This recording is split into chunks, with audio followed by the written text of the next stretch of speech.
வணக்கம், வாழ்க வளமுடன். நான் உங்கள் ஜோதிடர் மாணிக்கவாசன் பேசுகிறேன். ஓம் தத் புருஷர் வக்கரதண்ட தன்னோதிந்தி புருஷர் ஓம் ஸ்ரீம் கிரீம் கிளீம் குலம் கம் கணபதியே நமக. ஓம் கிரீம் ஆதித்யாய சோமாய மங்களாய புதேச குரு சுக்கர சனிப்பச்ச ராகு கேதவ நமக.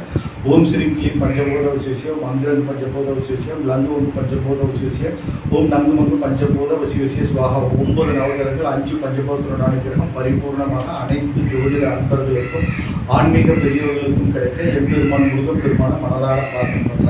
ஓம் சரவண பவாய முருகா. நிறைய பேர் என்னுடைய வீடியோவை சப்ஸ்கிரைப் பண்ணாமல் பார்த்துட்டு வர்றீங்க, ஓகேங்க. நிறைய பேர் சப்ஸ்கிரைப் பண்ணிட்டு பார்த்துட்டு இருக்கீங்க, ஓகேங்களா. பார்த்து முடிச்சுட்டு உங்கள் ஃப்ரெண்ட்ஸ்க்கெல்லாம் ஷேர் பண்ணுங்கள், ஓகேங்களா. இப்போ வந்து நம்ம வீடியோக்குள்ளே போகலாம். இன்றைக்கி பார்க்கக்கூடிய தலைப்பு என்னென்னு பார்த்தோம்னா, துலா லக்னத்திற்கு சூரியன் சந்திரன் நின்ற ஸ்தான பலன்கள் என்ன அப்படின்னு நம்ம ஜென்ரலாக பார்க்க போகிறோம், ஓகேங்களா. இது பொதுவானது தான், ஓகேங்களா. இப்போ பார்த்தோம்னா லக்னத்திலேயே துலா லக்னத்திலேயே சூரியன் சந்திரன் அமரும் போது 10-11 குறைவர். இது வந்து இந்த லக்னத்துக்கு வந்து சூரியன் வந்து பாதகாதிபதியாக வருவார், ஓகேங்களா. 11 குறைவன் பாதகாதிபதியாக சூரியன் வருவார். 10 கூடிய சந்திரன் வந்து லக்னத்தில் அமரும் போது என்ன பலன்கள் நடக்கும் அப்படின்னு நம்ம ஜென்ரலாக பார்ப்போம். ஒவ்வொரு கட்டத்தில் அமரும் போது என்ன நடக்கும் அப்படின்னு நம்ம ஜென்ரலாக பார்க்கலாம். இப்போ பார்த்தோம்னா பாதகாதிபதி லக்னத்தில் 11 குறைவன் அமரும் போது நம்மளுக்கு வந்து நிறைய பிரச்சனைகள் ஏற்படும். உடல் உபாதைகள் ஏற்படுறதோ, தொழில் தடைகள் ஏற்படுறதோ, தாமதங்கள் ஏற்படுறதோ, 11 குறைவராக இருந்தாலும் கூட, லாபாதிபதியாக இருந்தாலும் கூட நம்மளுக்கு பிரச்சனை அதிகமாக ஏற்படுத்துவார். மேலும் அந்த இடத்துல வந்து சூரியன் வந்து நீச்சமாகிறார். தந்தை மூலமாக அனுகூலமற்ற பலன்கள் ஏற்படும். இது வந்து அவர் ஏழு நட்சத்திராதிபதி நல்ல ஸ்தான பலம் பெற்று அமர்ந்திருந்தாலோ அல்லது லக்னாதிபதி நல்ல கண்டிஷன் இருந்தாலோ எந்த பிரச்சனையும் இல்லை, ஓகேங்களா. குரு பார்த்துருந்தாலும் எந்த ப்ராப்ளம் இல்லை அப்படின்னா தந்தையார் மூலமாக அனுகூலமற்ற பலன்கள், பிரச்சனைகள், போராட்டங்கள் நடக்கக்கூடிய வாய்ப்பு ஏற்பட்டு, அதே 10 குறைவோட சேர்ந்து நிற்கும்போது தொழிலில் நல்ல முன்னேற்றங்கள் ஏற்பட்டாலும் கூட நம்மளுக்கு பிரச்சனைகள் ஏற்படும். ரெண்டுமே கலந்த மாதிரி தான் நடக்கும். இந்த துலா லக்னத்துக்கு பாதகாதிபதியும் 10 குறைய கர்மஸ்தானாதிபதியும் தொழில் ஸ்தானாதிபதியும் சேர்ந்து அமரும் போது ஒரு மீடியமான பலாபலன்களே கொடுக்க வல்லதாக இருக்குது, ஓகேங்களா. அடுத்தது பார்த்தோம்னா 2ஆம் இடம் தனஸ்தானம், வாக்குஸ்தானம், குடும்பஸ்தானங்கிற இடத்துல வந்து பார்த்தோம்னா 11 குறைவனும் 10 குறைவனும் அமரும் போது ஓரளவுக்கு மீடியமான நற்பலன்கள் ஏற்படும். நன்மைகள் ஏற்படுறதுக்கு வாய்ப்புகள் அதிகம். அங்கே செவ்வாய் வந்து நல்லா பலபூர்த்தி அமர்ந்திருந்தாங்கன்னா நல்லா இருக்கும். நல்ல தொழில் முன்னேற்றங்கள், லாபங்கள், நல்ல படிப்பு, நல்ல சிந்தனைகள் ஏற்படக்கூடிய அமைப்புகள் ஏற்படும். நன்மைகள் அதிகமாக ஏற்படும். ஒன்றும் பிரச்சனை இல்லை, ஓகேங்களா. பாதகாதிபதி லக்னத்தில் இருக்கிறத காட்டிலும் 2ஆம் இடத்துல இருக்கும்போது ஓரளவுக்கு நன்மைகள் நடக்கிறதுக்கு வாய்ப்புகள் ஏற்படும், ஓகேங்களா. குடும்ப உறுப்பினர்கள் மூலமாக சில கருத்து வேறுபாடுகள் எல்லாம் ஏற்படுறதுக்கெல்லாம் வாய்ப்பு ஏற்படும். தொழில் நிமித்தமாக தொழில் பிரச்சனைகள் ஏற்படுறதுக்கெல்லாம் கொஞ்சம் வாய்ப்புகள் இருக்குது. பரிகாரங்கள் செஞ்சுக்கணும். சூரிய நாராயணன் கோயில், 2வது சந்திரன் திங்களூர், முருகப்பெருமானோட வழிபாடு. முருகப்பெருமானோட 6 படை வீடுகளில் போய் செவ்வாய் வழிபாட்டிலேயே, அதனால முருகப்பெருமானுடைய 6 படை வீடுகளையும் போயிட்டு வழிபாடுகள் செய்யறது ஒரு உத்தமமான பலாபலன்களை தரும். அடுத்தது 3ஆம் இடம் தைரியமிக்க வெற்றி ஸ்தானம். இந்த இடத்துல அமரும் போது குருவோட வீடு. குருவுக்கு வந்து இந்த 2 கிரகங்களும் சூரியன் சந்திரன் 2 பேரும் நட்பு கிரகங்கள். ஒன்றும் ப்ராப்ளம்னா மிக முன்னேற்றமான பலாபலன்கள் தான் நடக்கும். நன்மைகள் அதிகமாக நடக்கும். 10ஆம் இடத்துல வந்து இந்த லக்னத்துக்கு 10ஆம் இடத்துல குரு உச்சமாக நடக்கும். அந்த ஸ்தானாதிபதி இந்த இடத்துல இந்த 3ஆம் இடத்துல தைரியமிக்க வெற்றி ஸ்தானத்தில் தரும்போது அனைத்து காரியங்களும் வெற்றி அடையும். லாபாதிபதி அந்த இடத்துல இருக்கும்போது அனைத்து காரியங்களும் நம்மளுக்கு வந்து நல்ல முன்னேற்றங்கள் இருக்கும். ஒன்றும் ப்ராப்ளம் இல்லை, நன்மைகள் அதிகமாக நடக்கும். அடுத்து பார்த்தோம்னா 4ஆம் இடம் சுகஸ்தானம், வாக்கு சுகஸ்தானம், உயர்கல்வி ஸ்தானம், வித்தை ஸ்தானம், அப்புறம் வீடு வாசல் சொத்துக்குண்டான ஒரு அமைப்பு, வண்டி வாகனங்கள் சுகமோகங்களை தரக்கூடிய சுகஸ்தான அமைப்பில் வந்து சூரியன் சந்திரன் இணைந்து அமையும் போது நன்மைகள் அதிகமாக இருக்கும். ஒன்றும் பிரச்சனை இல்லை.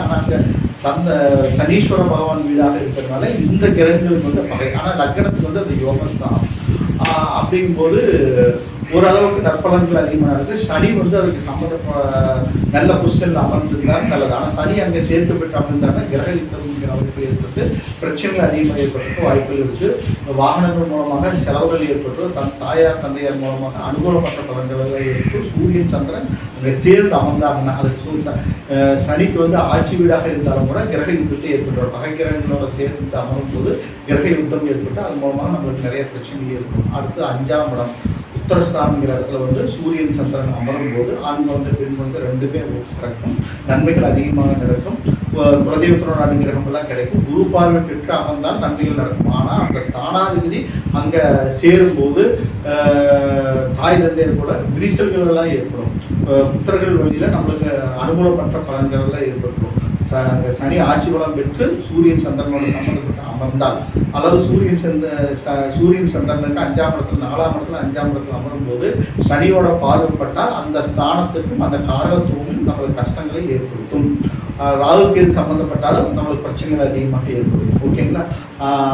அதனால நம்ம வந்து சனீஸ்வர பகவான் வழிபாட்டையும் திருநள்ளாறு சேத்திர வழிபாட்டையும் அங்கே வந்து 9 எண்களுக்கு ஏற்றி வழிபாடுகள் செய்கிறது. சூரியன் சந்திரனுக்கு உண்டான 9 கிரகத்துக்கு சேர்ந்த வழிபாடுகள் செஞ்சுக்கிறதுல நற்பலன்கள் அதிகமாக தரும். 6ஆம் இடம் ருண சத்ருஸ்தானங்கிற 6ஆம் இடம் குருவோட வீட்டில் சூரியன் சந்திரன் அமரும் போது பெற்ற தாய் தந்தையர் மூலமாக பிரச்சனைகள், போராட்டங்கள், பிரிவினைகள் ஏற்படும். இந்த குரு பார்வை பெற்றிருந்தால் அதிலிருந்து ஓரளவுக்கு தப்பிச்சுக்கலாம். இது இங்கேயும் பரிகாரங்கள் செஞ்சுக்கணும். ஓகேங்களா? பரிகாரங்கள் செஞ்சுக்கணும். கேந்திராதிபதி லாபாதிபதி 6ஆம் இடத்துல சம்மந்தப்படும் போது தொழில் மூலமாக கடன்கள் அதிகமாக ஏற்படும். தொழில் மூலமாக விரைய கடன்கள் அதிகமாக ஏற்படும். தொழில் மூலமாக நிறைய கெடுபலன்களை சம்பாதிக்கக்கூடிய ஒரு நிலைமை ஏற்படும். ஏன்னா பாதகாதிபதி இல்லையா, பாதகாதிபதி 6ஆம் இடத்திற்கு சம்பந்தப்படும் போது 10 தொழில் சம்பந்தமான பிரச்சனைகள் நிறைய ஏற்படும். அப்போ நம்ம வந்து தொழிலில் நம்மளுக்கு கவனமாக இருக்கணும். அப்படி இல்லைன்னா தொழில் மூலமாக நஷ்டங்களை சம்பந்தப்பட வேண்டியது வந்து கடன் ஏற்பட்டுரும். தொழில் நிமித்தமாக லாபங்கள் எல்லாமே நஷ்டங்களாக மாறக்கூடிய ஒரு அமைப்பு ஏற்பட்டுரும். கடன் மூலமாக பிரச்சனைகள் ஏற்படக்கூடிய சந்தர்ப்பங்கள் ஏற்பட்டுரும். குரு பார்த்துருந்தாருன்னா ஓரளவுக்கு நற்பலன்கள் நடக்கும். அடுத்தது வந்து 7ஆம் இடம்.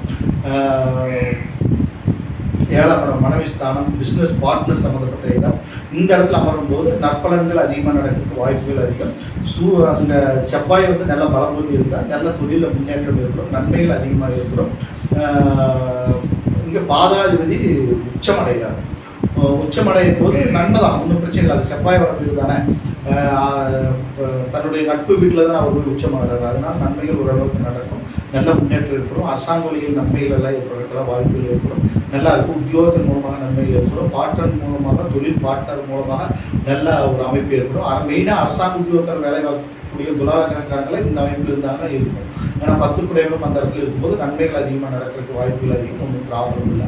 அடுத்தது பார்த்தோம்னா 8ஆம் இடம் அஷ்டமஸ்தானத்தில் வந்து பார்த்தோம்னா 11 10 குடைகளுக்கு அமரும் போது தொழிலில் நஷ்டங்கள் ஏற்படும், பிரச்சனைகள் ஏற்படும். தாய் தந்தையர் மூலமாக அனுகூலமற்ற பலன்கள் ஏற்படும். மனைவியின் மூலமாக அனுகூலமற்ற பலன்கள் ஏற்படும். கொஞ்சம் கஷ்டங்கள் அதிகமாக ஏற்படும். சந்திரன் நம்ம உச்சமானாலும் கூட, அஷ்டமஸ்தானத்தில் உச்சமானாலும் கூட நம்மளுக்கு பிரச்சனைகள் அதிகமாக ஏற்படும். சுக்கரனோட மறுவீடாக இருந்தாலும் கூட அஷ்டமஸ்தானங்கிற அடிப்படையில் நம்மளுக்கு பிரச்சனைகள் அதிகமாக ஏற்படும். சுக்கரன் கஞ்சனூர் வழிபாடு வச்சுக்கிறது, கஞ்சனூரில் 24 விளக்கேற்றி அர்ச்சனை பண்ணுறது, இந்த திசாபதியில் வரும் காலங்களில், சூரிய திசை சந்திர திசை வரும் காலங்களில், சுக்கர திசை வரும் காலங்களில் கூட இதை நம்ம செய்யணும். ஏன்னா அவரோட வீட்டில் யார் அமர்றாங்களோ அதுக்குண்டான பலன்களையும் தரவல்லது சுக்கர மகாதிசை. ஓகேங்களா? அதனால நம்ம வந்து எல்லாம் கலந்த கவலையாக தான் பலன்கள் இருக்கும். அதனால வந்து கஞ்சனூர் சுக்கரனுக்கு வழிபாடு வச்சுக்கிறது, சூரியநாராயணன் கோயில் வழிபாடு வச்சுக்கிறது, சந்திரன் திங்களூர் ஸ்தலங்களில் வழிபாடு செஞ்சுக்கிறது. அங்கே போக முடியாதவங்க பக்கத்தில் இருக்கிற மகாவிஷ்ணு டெம்பிளில் போய் தாயாருக்கு வந்து விளக்கேற்றி வழிபாடுகள் செய்யறது, இதெல்லாம் நற்பலன்களை அதிகமாக தரும். ஓரளவுக்கு கெடுபலன்கள் குறைந்து நன்மைகள் நடக்கும். ஓகேங்களா? அடுத்தது வந்து பார்த்தோம்னா 9ஆம் இடம் பாகிஸ்தான். இந்த இடத்துல வந்து 10 11 அமரும் போது ஓரளவுக்கு நற்பலன்கள் தான் அதிகமாக நடக்கும். ஒன்றும் பிரச்சனை இல்லை. தாய் தந்தையர் மூலமாக நன்மைகள் நடக்கிறதுக்கு வாய்ப்பு இருக்கும். மகாவிஷ்ணு வழிபாடு வச்சுக்கிறது, ஸ்ரீரங்க வழிபாடு, குருவாயூரப்பன் தரிசனம், இந்த மாதிரி ஸ்தலங்களில் வழிபாடு வச்சுக்கிறது இன்னும் பலன்கள் மேலோங்கி கிடைக்கும், நன்மைகள் அதிகமாக நடக்கும். ஒன்றும் பிரச்சனை இல்லை. குரு பார்த்து நின்றாலும் புதன் அங்கே நல்ல பலபுறுத்தி அமர்ந்தாலும் நற்பலன்கள் மிகுதியாக நடக்கும். ஒன்றும் பிரச்சனை இல்லை. அடுத்தது 10ஆம் இடத்துல வந்து 10 குடையும் 11 குடையும் லாபாதிபதி நல்ல ஆட்சி பலம் பெற்று சந்திரன் அங்கே அமர்றாரு. அங்கே 11 குடையும் சேர்ந்து அமரும்போது நன்மைகள் அதிகமாக நடக்கும். ஒன்றும் பிரச்சனைகள் சூப்பராக இருக்கும். தொழிலில் நல்ல முன்னேற்றங்கள் ஏற்படும். கடல் கடந்த தேசத்தில் போய் உத்தியோகமாக்கூடிய அமைப்பெல்லாம் ஏற்படும். நன்மைகள் அதிகமாக நடக்கும். கடல் சார்ந்த தொழில் மூலமாக நல்ல முன்னேற்றங்கள் ஏற்படும். ப்ராப்ளம்கள் சூப்பராக இருக்கும். தந்தையார் தொழிலை இவர் நடத்தக்கூடிய ஒரு பாக்கியமெல்லாம் ஏற்படும். நன்மைகள் அதிகமாக இருக்குது. தாய் தந்தையர் தொழில் மூலமாக நல்ல அவங்கள் மூலமாகவும் நல்ல முன்னேற்றங்கள் இருக்கும். தாய் தந்தையர் மூலமாக தொழில் அமைந்து அது மூலமாக நல்ல முன்னேற்றங்கள் ஏற்படுறதுக்கு வாய்ப்புகள் ஏற்படும். பாதகாதிபதி பாதகஸ்தானத்தில் இருந்தாங்கன்னா எந்த பிரச்சனையுமே இல்லை. ஆட்சி பலம் பெற்று 11ஆம் இடத்துல அமரும்போது நன்மைகள் அதிகமாக ஏற்படும். அங்கே சந்திரன் வந்து அமரும்போது நன்மைகள் அதிகமாக இருக்கும். ஒன்றும் பிரச்சனை இல்லை, சூப்பராக இருக்குது. சூரிய நாராயணன் வழிபாடு வச்சுக்கிறது நற்பலன்கள் அதிகமாக மேலோங்கி தரும். அங்கே குரு பார்த்துருந்தாலும் இன்னும் தொழில் மூலமாக நல்ல லாபங்கள் ஏற்படும், நன்மைகள் அதிகமாக ஏற்படும். அடுத்தது வந்து பார்த்தீங்கன்னா எந்த ஸ்தானத்துலேயும் அந்த ஸ்தானத்துலேயே இருக்காங்க, எந்த பிரச்சனையுமே கிடையாது. ஓகேங்களா, நன்மைகள் தான் அதிகமாக நடக்கும், ஒன்றும் பிரச்சனை இல்லை. இதே 6-8 இடத்துலேயே அமர்ந்துட்டாங்கன்னா விபரீத ராஜயோகங்கிற அமைப்பில் நன்மைகள் தான் நடக்கும். அந்த ஸ்தானாதிபதி அந்த ஸ்தானத்திலே அமைந்துட்டா நன்மைகள்.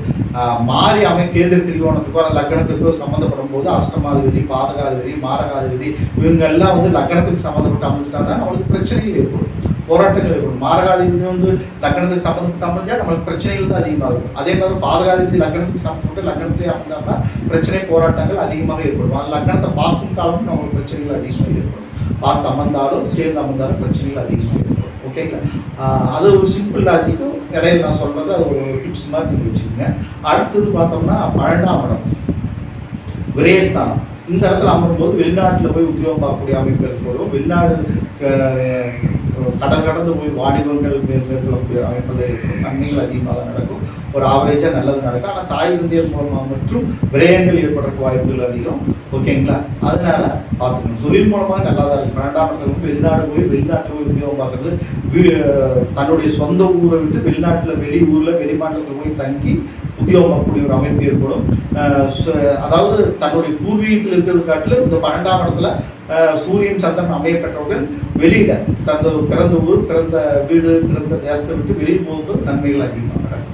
அது மாதிரி கொண்டு போய் கிரகங்கள் வரும்போது அது குரு பார்த்தின்னு அமர்ந்திருந்தாங்கன்னா அந்த ஸ்தானாதிபதி 12 கூடிய புதன் வந்து நல்ல ஸ்தான பலம் பெற்று ஆட்சி பலம் பெற்றோ நல்ல கண்டிஷன் இருந்துட்டாங்க அப்படின்னா வெளிநாடு உத்தியோகம் பார்க்கக்கூடிய அமைப்பும் பிறந்த ஊரை விட்டு வெளியூர், வெளிநாட்டில் வெளி மாநிலங்களில் போயிட்டு வீடு வாசல் சொத்தெல்லாம் வாங்கி நல்லா ஒரு சுபிச்சமாக வாழக்கூடிய அமைப்பில் ஏற்படும். ஒன்றும் ப்ராப்ளம் இல்லை. சரிங்களா, இப்போ பார்த்தோம்னா துலா லக்னத்துக்கு 12 ஸ்தானங்களிலும் சூரியன் சந்திரன் அமர்ந்த ஜென்ரலான பொதுவான பலாபலங்களை பார்த்தோம். இந்த வீடியோ பார்த்து முடிச்சுட்டு சப்ஸ்கிரைப் பண்ணுங்கள், பெல் சிம்பிள் அமைக்கணும், உங்கள் ஃப்ரெண்ட்ஸ்களை ஷேர் பண்ணுங்கள். ரெண்டு இடத்துல ஜாதகம் பார்க்கணும், பிரச்சனை பார்க்கணும், திருமணம் பொருளை பார்க்கணுன்னா வாஸ்து பார்க்கணுன்னா என் நம்பருக்கு கான்டாக்ட் பண்ணுங்கள். வணக்கம், வாழ்க வளமுடன்.